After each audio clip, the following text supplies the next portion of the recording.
नमस्कार मित्रों, एक बार फिर से हाजिर हैं हम आपके सामने नया वीडियो लेकर।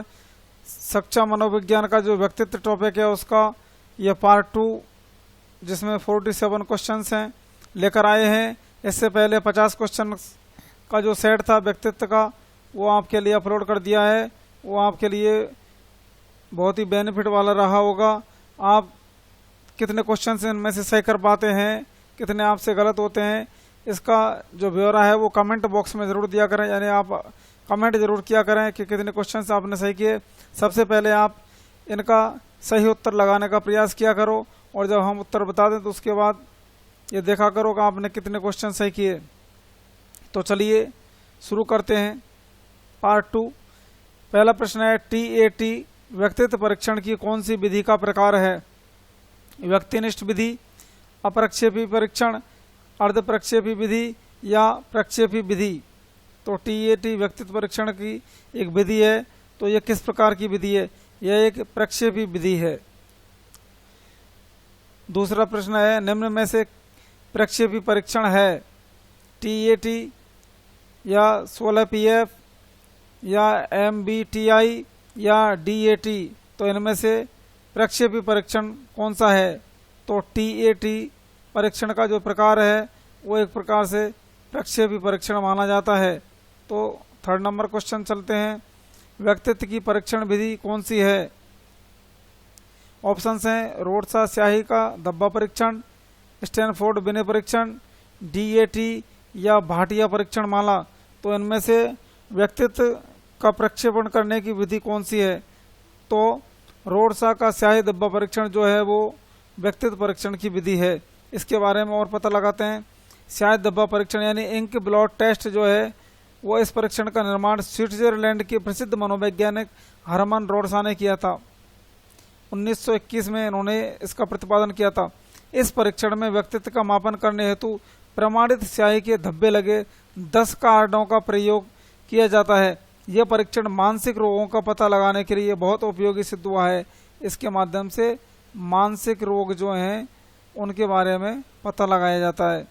इसके द्वारा व्यक्ति के संज्ञानात्मक, क्रियात्मक व भावात्मक पक्षों का सफलतापूर्वक अध्ययन किया जाता है। इस परीक्षण में 10 कार्ड होते हैं जिन पर विभिन्न रंग बिरंगे धब्बे होते हैं। इन कार्डों पर 1 से लेकर 10 तक के अक्षर अंकित होते हैं। यानी 1 से लेकर 10 तक, यानी ये रोमन संख्याओं का जो 10 है वहाँ तक के अक्षर अंकित रहते हैं। इन 10 कार्डों में से 3 कार्ड काले सफ़ेद जो कार्ड हैं वो 3 होते हैं। इन 10 कार्डों में से 3 कार्ड काले सफ़ेद, यानी यहाँ सफ़ेद कागज होता है। 2 कार्ड काले सफ़ेद, 2 कार्ड काले सफ़ेद एवं 2 काले एवं लाल तथा 3 कार्ड विभिन्न रंगों के होते हैं। यानी इस प्रकार से 3 कार्ड तो हो गए काले सफ़ेद, 2 कार्ड हो गए काले सफ़ेद लाल और 2 कार्ड हुए काले व लाल तथा 3 कार्ड विभिन्न रंग। यानी इस प्रकार से 10 कार्ड होते हैं। ये कार्ड एक एक करके प्रयोज्य, यानी कि जिस व्यक्ति का परीक्षण किया जा रहा है उसको प्रयोज्य कहा जाता है, उसके सामने प्रस्तुत किए जाते हैं या उसको दिखाए जाते हैं। तब पूछा जाता है कि उनमें क्या दिखाई दे रहा है या किस आकृति जैसा दिखाई दे रहा है। तब जिसका परीक्षण किया जा रहा है वो अपनी सोच के अनुसार उनका जवाब देता है। परीक्षक यानी कि जो परीक्षा ले रहा है वह प्रयोज्य द्वारा दिए गए उत्तरों के विश्लेषण के आधार पर उसके व्यक्तित्व का पता लगाता है।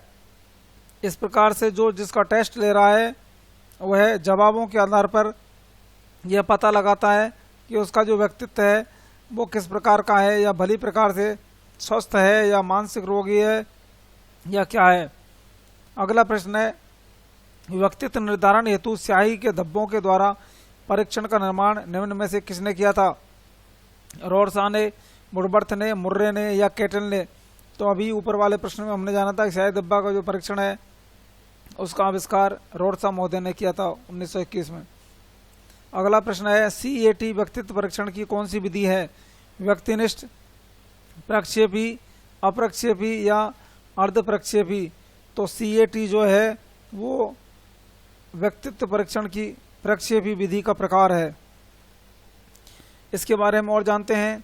बालक अंतर्बोध परीक्षण इस परीक्षण का निर्माण लियोपोल्ड बेलक यानी CAT जो है उसकी फुल फॉर्म है चिल्ड्रन एप्रिसिएशन टेस्ट यानी CAT। इस परीक्षण का निर्माण जो है वो लियोपोल्ड बेलक ने 1948 में किया था। इस परीक्षण का उपयोग 7 से 11 वर्ष तक के बच्चों के व्यक्तित्व मापन हेतु किया जाता है। इसमें भी बालकों को कुछ चित्र दिखाए जाते हैं तथा उन चित्रों के आधार पर बालकों से कहानी लिखवाई जाती है, कहानी लिखवाते हैं और कहानी का विश्लेषण करके व्यक्तित्व का पता लगाया जाता है। इस परीक्षण में कार्डों की संख्या 10 होती है जिन पर जानवरों के चित्र अंकित होते हैं, जानवरों के चित्र बने रहते हैं, परंतु इन जानवरों को मनुष्यों की भांति व्यवहार करते हुए दिखाया जाता है। इस परीक्षण के माध्यम से बालकों की विभिन्न रुचियों, क्रियाओं और समस्याओं का पता लगाया जाता है। यानी CAT जो है उसके माध्यम से बालकों की रुचियों, समस्याओं एवं विभिन्न क्रियाओं के बारे में पता लगाते हैं। कार्डों की संख्या 10 होती है, जानवरों के चित्र बने होते हैं, जो जानवर मनुष्यों की भांति व्यवहार करते हुए दिखाए जाते हैं। 7 से और 11 वर्ष तक के बच्चों के लिए ये लाभदायक है। अगले प्रश्न की ओर चलते हैं। CAT मापना है व्यक्तित्व का, बुद्धि का, परिपक्वता का या सृजनात्मकता का। तो जो CAT है उससे क्या मापा जाता है? तो CAT के माध्यम से व्यक्तित्व को मापा जाता है, यानी बालकों की रुचि, क्रिया एवं समस्याओं आदि के बारे में CAT के माध्यम से पता लगाया जाता है। अगले प्रश्न की ओर चलते हैं। 7वां प्रश्न है, लियोपोल्ड बेलक ने निम्न में से किस परीक्षण को विकसित किया? CAT, TTCT, MBTI या DAT? तो लियोपोल्ड बेलक जो हैं उन्होंने 1948 में ये जो CAT है यानी कि चिल्ड्रन एप्रिसिएशन टेस्ट, इसका आविष्कार किया था। लियोपोल्ड बेलक ने CAT का आविष्कार किया। तो ऑप्शन नंबर 1 जो है उसका राइट आंसर है। अगला प्रश्न है, बालक प्रसंग बोध परीक्षण 3 से 10 वर्ष की आयु के बालकों के लिए बनाया गया है। इस परीक्षण में कार्ड में प्रतिस्थापित किए गए हैं। ऑप्शंस हैं सजीव वस्तुओं के स्थान पर निर्जीव वस्तुओं को, लोगों के स्थान पर जानवरों को, पुरुषों के स्थान पर महिलाओं को या वयस्क के स्थान पर बालकों को। तो ये जो बालक प्रसंग बोध परीक्षण है वो 3 से 10 वर्ष की आयु के लिए बनाया गया है। उसमें लोगों के स्थान पर जानवरों को प्रस्थापित किया गया है।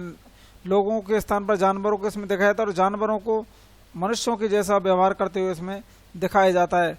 तो बालक प्रसंग बोध परीक्षण जो है उसमें लोगों के स्थान पर जानवरों को दिखाया जाता है। लियोपोल्ड बेलक महोदय ने इसका आविष्कार किया था। अगला 9वां प्रश्न जो है, बाल अंतर्बोध यानी एपरसेप्शन परीक्षण का निर्माण किया था मर्रे ने, बेलक ने, रॉबर्ट ने या रोजनविंग ने? तो बेलक महोदय ने इसका आविष्कार किया था। इसको शॉर्ट में CAT कहा जाता है। अगले प्रश्न की ओर चलते हैं।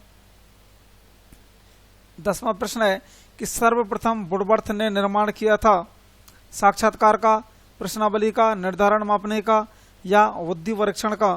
तो वुडवर्थ महोदय जो हैं उन्होंने सर्वप्रथम प्रश्नावली का निर्माण किया था, और किंतु जो सुकरात महोदय हैं उन्होंने इस विधि का दर्शन दिया था। यानी प्रश्नावली विधि के जनक तो वुडवर्थ महोदय हैं, लेकिन इस विधि का दर्शन जिन्होंने दिया था वो सुकरात हैं, इसलिए यहाँ मतभेद होता रहता है। तो वुडवर्थ ने प्रश्नावली का निर्माण किया था। अगला प्रश्न है, व्यक्तित्व मापन की वस्तुनिष्ठ विधियों में निम्न में से कौन सी विधि नहीं मानी जाती? नियंत्रित निरीक्षण, रेखाचित्र द्वारा प्रदर्शित मापनी, व्यक्तित्व के संकेत के रूप में शारीरिक परिवर्तन या अभिज्ञापक प्रश्नावली? तो व्यक्तित्व मापन की वस्तुनिष्ठ विधियों में से इनमें से कौन सी विधि नहीं गिनी जाती है? तो अभिज्ञापक जो प्रश्नावली है उसको इनके अंतर्गत नहीं गिना जाता है। नियंत्रित निरीक्षण, रेखाचित्र द्वारा प्रदर्शित मापने और व्यक्तित्व के संकेत के रूप में शारीरिक परिवर्तन, ये तीनों विधियां जो हैं वो वस्तुनिष्ठ विधियों के अंतर्गत गिनी जाती हैं, जबकि अभिज्ञापक प्रश्नावली जो है वो वस्तुनिष्ठ विधियों में नहीं गिनी जाती है। अगला प्रश्न है, निम्न में से क्रिया के लिए अंतर्दृष्टि की आवश्यकता होगी? पहला ऑप्शन है इतिहास की तिथियां याद करना, दूसरा ऑप्शन है 2, 4, 5, 10, 11, 22, 23, 46 इन अंकों में संबंध का पता लगाना। तीसरा ऑप्शन है एक आयत का क्षेत्रफल निकालना। और चौथा ऑप्शन है अम्ल, लवण एवं क्षार की परिभाषा लिखना। तो क्रिया के लिए अंतर्दृष्टि यानी कौन सी इनमें से एक क्रिया है जिसके लिए अंतर्दृष्टि यानी सूझ की आवश्यकता पड़ती है? तो इस प्रश्न का सही जवाब है 2, 4, 5, 10, 11, 22, 23, 46 इन अंकों में संबंध का पता लगाना। ऑप्शन नंबर 2 जो है वो इस प्रश्न का सही जवाब है। तो इस क्रिया के लिए अंतर्दृष्टि यानी सूझ की आवश्यकता पड़ती है। अगला प्रश्न, मुर्रे ने एक परीक्षण की रचना करके इतिहास रच दिया था, वह क्या है? स्याही डब्बा परीक्षण, वाक्य पूर्ति परीक्षण, विषय आत्मबोधन परीक्षण या मूल्यांकन मापनी। तो इस प्रश्न का सही जवाब रहेगा विषय आत्मबोधन परीक्षण यानी TAT जो होता है वो मॉर्गन एवं मुर्रे ने इस परीक्षण का प्रतिपादन किया था और यह प्रतिपादित करके उन्होंने एक इतिहास को रच दिया था। तो विषय आत्मबोधन परीक्षण जो है वो मुर्रे ने इसका प्रतिपादन किया था। अगला प्रश्न है, निम्न में से कौन सी तकनीक प्रक्षेपण तकनीक नहीं है? खेल तकनीक, शब्द साहचर्य परीक्षण, चित्र साहचर्य परीक्षण या व्यक्तिगत अध्ययन। तो इनमें से कौन सी तकनीक ऐसी है जो प्रक्षेपण तकनीक के अंतर्गत नहीं गिनी जाती है? तो इस प्रश्न का सही जवाब है व्यक्तिगत अध्ययन। व्यक्तिगत अध्ययन यानी केस स्टडी जो है या पर्सनल स्टडी जो है उसको प्रक्षेपण तकनीक के अंतर्गत नहीं गिना जाता है। अगला प्रश्न है, नृत्य, ड्रामा एवं शिल्पकला का प्रयोग किया जाता है विशिष्ट गुणों के विकास हेतु, व्यक्तित्व को ढालने के लिए, दबी एवं बर्दाश्त न की जा सकने वाली अंतर्नोद के प्रकटीकरण हेतु या उपयुक्त सभी। तो इस प्रश्न का जो सही जवाब रहेगा वह है उपयुक्त सभी। यानी नृत्य, ड्रामा एवं शिल्पकला आदि ऐसी कलाएं हैं जिनका प्रयोग विशिष्ट गुणों के विकास के लिए होता है, व्यक्तित्व को ढालने के लिए होता है और दबी एवं बर्दाश्त न की सकने वाली अंतर्नोद के प्रकटीकरण के लिए भी होता है। यानी बहुत से बालक जो अंतर्मुखी होते हैं वो अपने जो गुण है उनको इनके माध्यम से बाहर ला सकते हैं। नृत्य, ड्रामा यानी सामूहिक नृत्य, सामूहिक ड्रामा आदि के माध्यम से अंतर्मुखी बालकों को भी अपनी कला को प्रदर्शित करने का मौका मिलता है। तो ये सारे जो प्रयास हैं वो इनका शिल्पकला का, ये नृत्य, ड्रामा या शिल्पकला जो है तो इन तीनों प्रकार के गुणों का विकास करने के लिए इनका प्रयोग किया जाता है। तो सारे ही ऑप्शन से यहाँ पर सही हैं। अगला जो प्रश्न है वह है, किस अवस्था में आक्रामकता व धारणात्मक व्यक्तित्व विकसित होता है? वह कौन सी अवस्था है जिसमें आक्रामकता एवं धारणात्मक व्यक्तित्व का डेवलपमेंट होता है? मुख अवस्था, गोदावस्था, लैंगिक अवस्था या अव्यक्त अवस्था। तो इनमें से प्रश्न का सही जवाब रहेगा गोदावस्था। अगले प्रश्न की ओर चलते हैं। प्रक्षेपण शब्द का प्रयोग सर्वप्रथम किस मनोवैज्ञानिक ने किया? एरिक्सन ने, फ्रायड ने, पियाजे ने या थॉर्नडाइक ने। तो इनमें से कौन सा वैज्ञानिक वो है जिन्होंने प्रक्षेपण शब्द का सबसे पहले प्रयोग किया? तो फ्रायड महोदय ऐसे मनोवैज्ञानिक हैं जिन्होंने प्रक्षेपण शब्द को सबसे पहली बार प्रयोग में लाए थे। ये फ्रायड महोदय प्रयोग किया था। अगला प्रश्न है, खुला, बंद एवं चित्रात्मक प्रकार है प्रक्षेपण विधि के, प्रयोगात्मक विधि के, प्रश्नावली विधि के या केस अध्ययन विधि के? तो खुला, बंद एवं चित्रात्मक प्रकार जो है वो प्रश्नावली विधि का प्रकार है। अगला प्रश्न है, अंतर्दर्शन विधि में अवलोकन किया जाता है दूसरों का, पशुओं का, स्वयं का, स्थिति का। तो अंतर्दर्शन या इंटरसाइट जो विधि है उसमें स्वयं का ही अध्ययन व्यक्ति के द्वारा किया जाता है और उसी के आधार पर डिसीजंस लिए जाते हैं और आगे की प्रक्रिया की जाती है। तो अंतर्दर्शन में स्वयं का परीक्षण किया जाता है। अगला प्रश्न है, निम्न में से कौन सी विशेषता एक समेकित व्यक्तित्व वाले व्यक्ति की विशेषता नहीं है? उसका एक ही मूल्य मापक्रम होता है, उसका सही आत्म प्रत्यय होता है, उसका जीवन के प्रति यथार्थवादी दृष्टिकोण होता है और वह साधनों की अपेक्षा साध्य पर अधिक ध्यान केंद्रित करता है। तो इनमें से वह कौन सी विशेषता है जो समेकित व्यक्तित्व वाले व्यक्ति की विशेषता नहीं है? तो इनमें ऑप्शन नंबर 4 जो है कि वह साधनों की अपेक्षा साध्य पर अधिक ध्यान केंद्रित करता है, यह समेकित व्यक्तित्व वाले व्यक्ति की विशेषता के अंतर्गत नहीं गिनी जाती है। अगला प्रश्न है, निम्न में से कौन सी विधि में एक व्यक्ति या स्थिति का गहन अध्ययन किया जाता है? प्रयोग विधि, केस अध्ययन विधि, अवलोकन विधि या क्षेत्र अध्ययन विधि? तो केस अध्ययन विधि वह विधि है जिसके अंतर्गत किसी व्यक्ति या स्थिति का गहन अध्ययन किया जाता है, डीपली स्टडी की जाती है, जिससे परिणाम सुधारात्मक में सकारात्मक रहें। अगला प्रश्न है, कौन सी विधि उपागम में समान प्रयोज्यों का मापन उनके विकास की विभिन्न अवस्थाओं पर लिया जाता है? जीवन लेखन विधि, समकालीन अध्ययन विधि, दीर्घकालीन अध्ययन विधि या समाजमिति? तो वह विधि कौन सी है जिसमें समान प्रयोज्यों यानी जिनका हम परीक्षण कर रहे हैं उनके मापन उनके विकास की विभिन्न अवस्थाओं पर लिया जाता है? तो ये समकालीन अध्ययन विधि जो है वो इस प्रकार की विधि के अंतर्गत आती है। अगला प्रश्न है, पीएफ प्रश्नावली किस मनोवैज्ञानिक द्वारा बनाई गई? आलपोर्ट, शेल्डन, क्रेशमर या कैटल? तो ये जो पीएफ प्रश्नावली है ये कैटल महोदय के द्वारा बनाई गई थी। इस विधि के प्रतिपादक या इस प्रश्नावली के प्रतिपादक जो हैं वो कैटल महोदय थे। अगले प्रश्न की ओर चलते हैं, व्यक्तित्व मापन की व्यक्तिनिष्ठ विधि है? व्यक्ति इतिहास विधि, क्रम निर्धारण मापनी, रोसार्क परीक्षण या शब्द साहचर्य? तो व्यक्ति मापन की व्यक्तिनिष्ठ विधि जो है वह है व्यक्ति इतिहास विधि,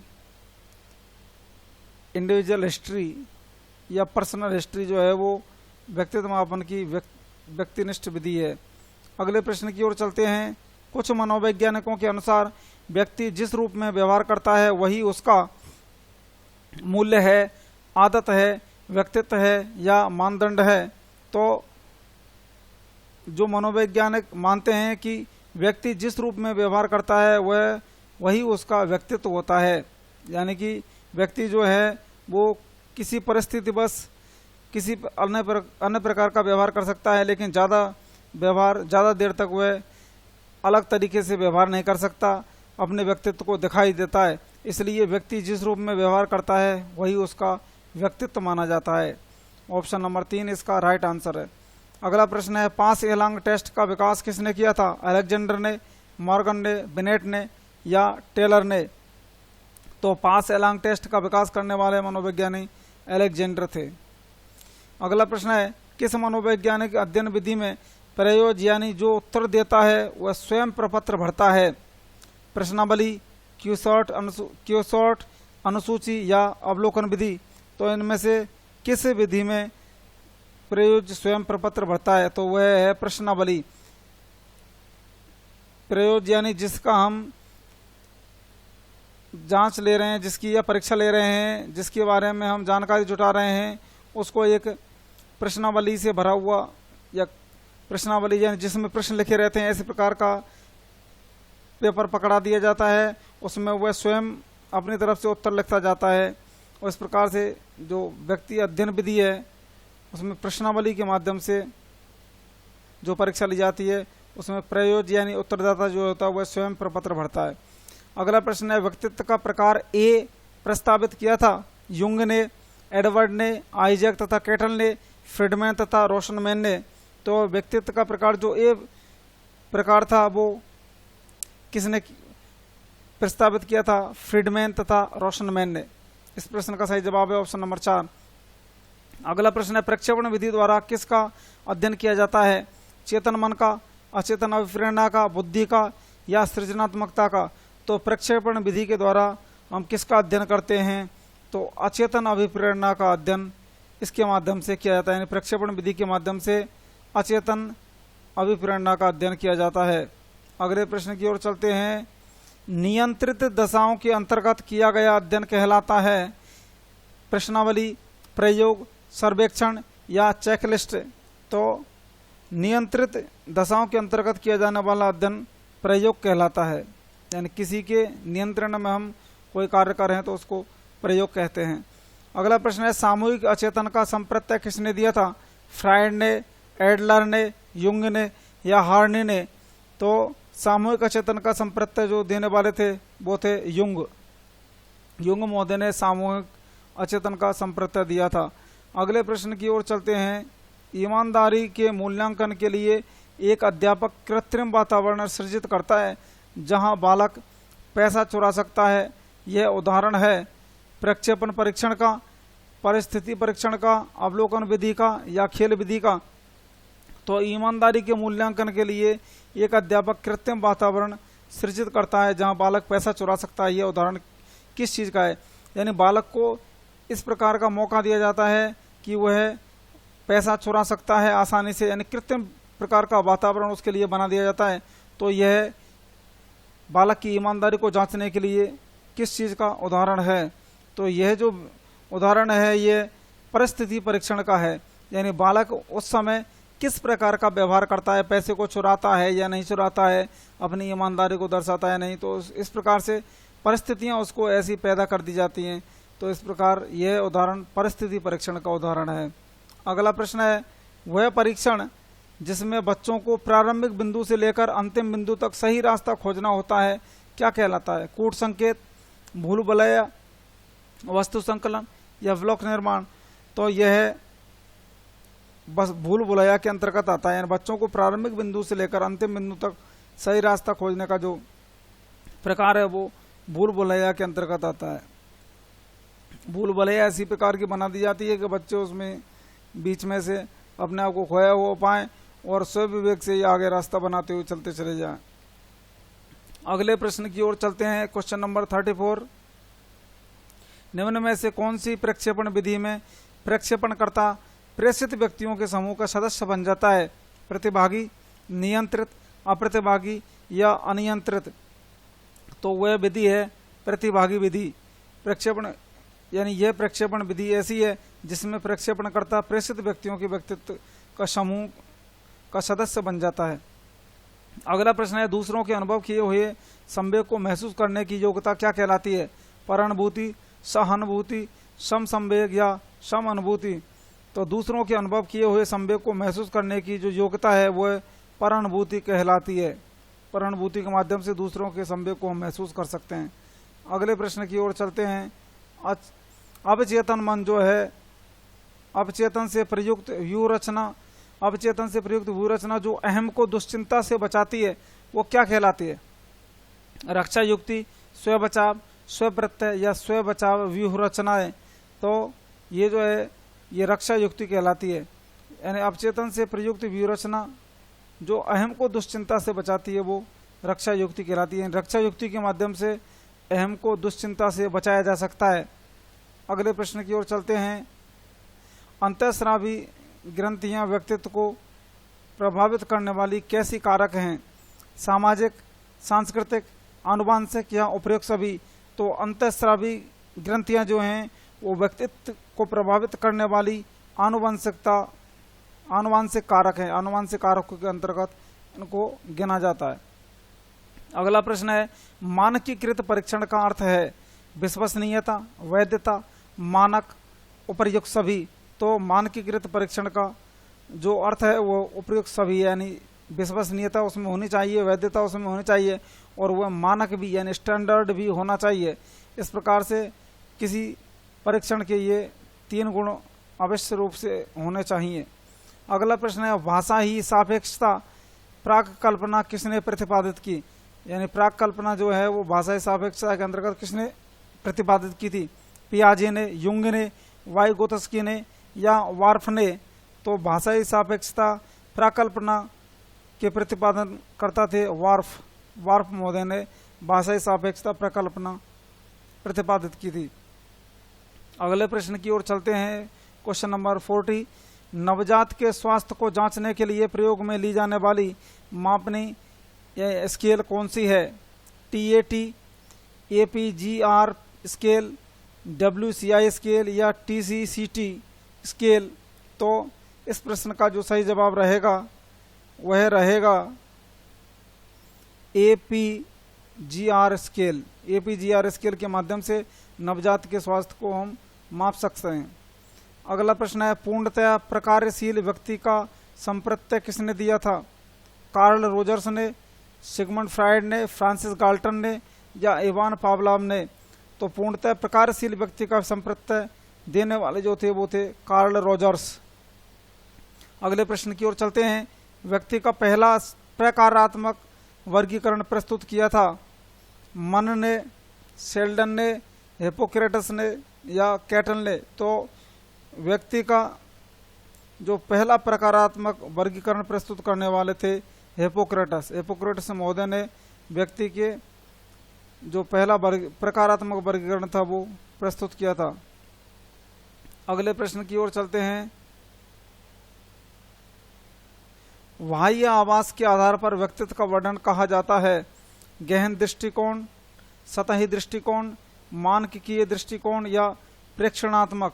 तो बाह्य आवास के आधार पर व्यक्तित्व का वर्णन करना कहा जाता है सतही दृष्टिकोण। सतही दृष्टिकोण यानी सतह के आधार पर या सतह से ही व्यक्ति के व्यक्तित्व को देख लिया जाता है। तो ये सतह यानी कि बाहर की सतह के आधार पर जो वर्णन किया जाता है वो सतही आवास के आधार पर व्यक्तित्व का वर्णन कहा जाता है। कैटल द्वारा विश्लेषित किए गए व्यक्तित्वशील गुणों की संख्या कितनी है? 13, 15, 16 या 14? तो कैटल महोदय ने 16 व्यक्तित्व के शील गुणों की संख्या बताई है। अगले प्रश्न की ओर चलते हैं। रोजनविंग परीक्षण करता है तार्किक चिंतन का, व्यक्तित्व का, सृजनात्मकता का या कुंठा का? तो रोजनविंग महोदय जो हैं वो व्यक्तित्व के परीक्षण करते हैं, यानी व्यक्तित्व का परीक्षण इनके द्वारा किया जाता है। अगला प्रश्न है। अध्यापक के व्यक्तित्व के विकास में बाधक तत्व है सामाजिक परिवेश का ज्ञान, सांस्कृतिक अनुभव, कल्पना शक्ति का अभाव या उच्च मानसिक क्षमता?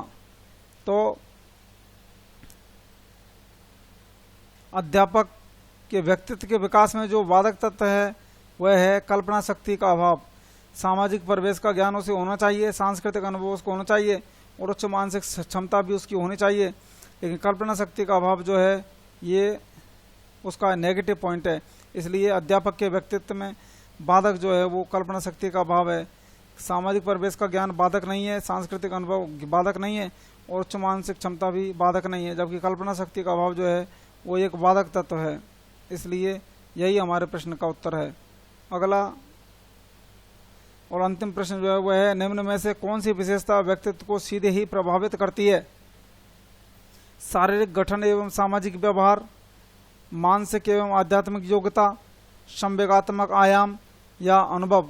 तो हमें निम्न में से जो कूट हैं, नीचे दिए गए कुछ कूट हैं, उनमें से इसका सही उत्तर चुनना है। तो पहला हमारा ऑप्शन है सिर्फ एक, यानी कि शारीरिक गठन एवं सामाजिक व्यवहार, ये व्यक्तित्व को सीधा प्रभावित करेगा। या ऑप्शन नंबर 2 है 1 और 4, यानी कि शारीरिक गठन एवं सामाजिक व्यवहार एवं अनुभव। और ऑप्शन नंबर 3 है 2 एवं 3, मानसिक एवं आध्यात्मिक योग्यता और संवेगात्मक आयाम। और ऑप्शन नंबर 4 है ये सभी, यानी शारीरिक गठन एवं सामाजिक व्यवहार, मानसिक एवं आध्यात्मिक योग्यता, संवेगात्मक आयाम एवं अनुभव जो हैं वो सीधे ही व्यक्तित्व को प्रभावित करेंगे। तो हमारा जो राइट आंसर रहेगा इनमें से वह है सभी, यानी ये सभी ऑप्शंस जो हैं ये बिल्कुल सही हैं। शारीरिक गठन एवं सामाजिक व्यवहार, मानसिक एवं आध्यात्मिक योग्यता, संवेगात्मक आयाम एवं अनुभव जो है वो सीधे ही व्यक्तित्व को प्रभावित करते हैं। इस प्रकार से ऑप्शन नंबर 4 जो है वो हमारे प्रश्न का राइट आंसर है।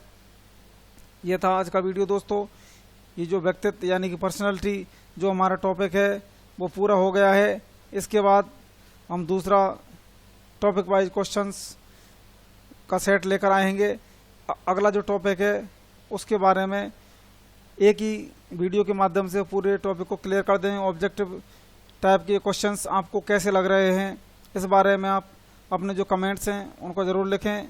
और आपको अन्य हमारी जो साइकोलॉजी की वीडियो हैं वो देखने के लिए आई बटन जो आता है उस पर क्लिक करें और हमारी जो पूरी प्लेलिस्ट है वहाँ से आप जाके देख सकते हैं। सभी प्रकार के हमारे जो वीडियोज हैं उनकी अलग अलग प्लेलिस्ट बना दी गई है और आई बटन को भी क्लिक करके आप डायरेक्ट वीडियो के बीच में से ही वहाँ पे जा सकते हैं।